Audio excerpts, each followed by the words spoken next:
Kamusta mga boss? Welcome ulit dito sa Kanta Kwento. Dito may kantahan, may kwentuhan pa. Ngayon, pag-usapan natin ang tunay na Elvis ng Pilipinas, si Jerome Ivardom. Alam niyo mga kakwento, kahit hindi siya masyadong nakikita sa malalaking istasyon o mainstream at hindi rin galing sa Itbulaga, talagang sumisikat siya sa sarili niyang paraan. Punong-puno ang kanyang schedule ng mga gig at konsyerto. Hindi lang dito sa atin, pati na rin sa ibang bansa. Grabe yung pagpunta niya sa Malaysia nung nakaraan, doon talagang nabagsak ang lahat sa galing niya. Sabi ng mga nakapanood, parang hindi lang kumakanta, parang buhay na bumalik si Elvis Presley. Yung boses, yung galaw, yung dating, parang naglakbay ka pabalik sa panahon ng hari ng rock and roll. Halos hindi na makapaniwala ang mga tao doon, ganun siya kagaling.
At hindi pa dyan natatapos, marami pa siyang nakaplanong konsyerto at pagtatanghal na inaabangan pa natin. Pero may isang bagay na talagang nakakalungkot. Nung nasa Malaysia siya, saktong dumating ang imbitasyon mula sa Itbulaga. Gusto sana siya makasama doon. Pero paano niya pupuntahan eh? Nasa ibang bansa siya noon. Hindi talaga niya nagawang umuwi agad. Kaya hindi na isa katuparan yon. Sayang lang no? Pero naiintindihan naman natin. Kailangan niyang tapusin ang mga pangako niya doon sa mga naghihintay sa kanya. Alam niyo pa, hindi naman laging madali ang daan niya. Kahit may mga basher siya at minsan pati mga tagahanga ng ibang kapwa niya gumagaya, hindi rin nakakasang-ayon. Hindi siya nagpapapansin o sumasagot ng masama. Nanatili lang siyang mapagkumbaba, nakatutok sa kanyang mga layunin. Kaya hindi nakapagtataka na sunod-sunod ang mga pagpapalang dumarating sa kanya. Tunay na kung mabuti ang puso at tapat ang pagsisikap, hindi ka talaga pababayaan. Kaya yan mga boss, patunay yan na kahit wala sa madalas na napapanood nating mga programa, kung mayroon kang tunay na husay at mabuting kalooban, talagang mararating mo ang iba't ibang panig ng mundo. Kaya kung hindi mo pa naririnig si Jerome, subukan niyong hanapin. Siguradong magugustuhan niyo rin siya.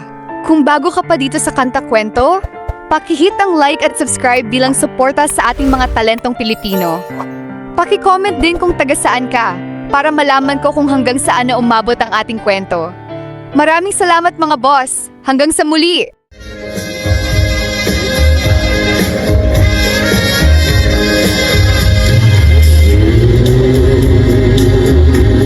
Spanish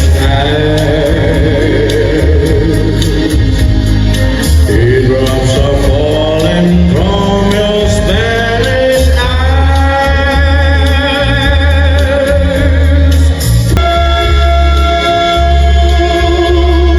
Please say, say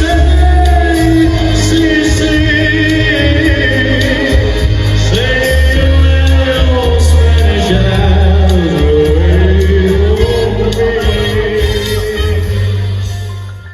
At sana mga kakwento ay mag-join kayo sa ating membership.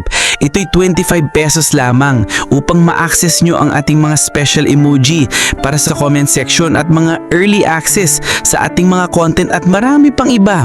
Salamat na agad mga kakwento. Salamat sa pagsama sa akin hanggang dito sa dulo ng ating kwento. Muli, ito ang Kanta Kwento na nagsasabing mabuhay ang talentong Pilipino. Kanta kwento, sabay-sabay tayong makinig. Mga awit ng puso, damhin ang kanilang himig. Mga talentadong Pilipino, sikat at di kilala sa kanta kwento. Sama-sama tayong sumayaw, iba't ibang kwento. Bawat banda ay may kwento, saan man sila galing, ipagmalaki natin to. Sa likod ng tugtugan, sakit at saya, bawat nota ay buhay, bawat boses ay saya. Minsan sila ang hype, minsan naman ay di, pero sa Kanta Kwento, lahat sila'y makikita. Sa bawat episode, ating alamin mga pangarap nila, sama-sama nating buhayin.